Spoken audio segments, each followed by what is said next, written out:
They're not saying it out loud, but they don't trust us anymore. When countries like the UK, Canada, and Australia recognize Palestine without waiting for the US, that's not just diplomacy. That's a breakup.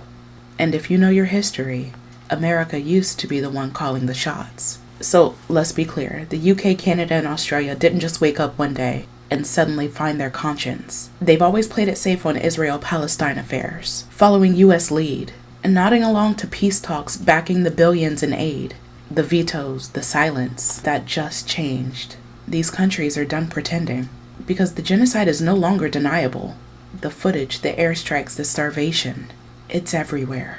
And they know that standing behind the US means standing in front of war crimes. So they chose a side. Not a perfect one, not a radical one, but one that publicly says Palestine exists. And in 2025, that's still a line that the US refuses to cross. Not because they can't, but because they won't. This isn't the first time the US's image is cracked.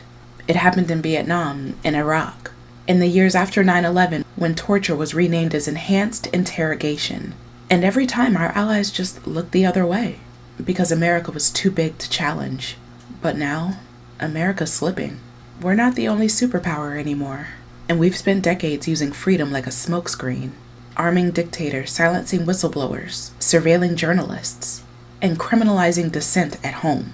So when these countries recognize Palestine, they're not just standing for human rights. They're distancing themselves from a country whose mask is falling.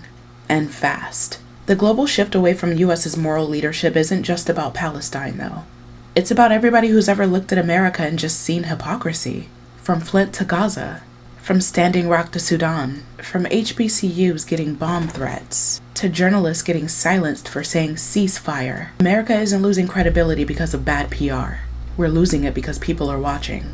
And they're realizing that the emperor has no ethics. And now, even the emperor's friends are stepping back.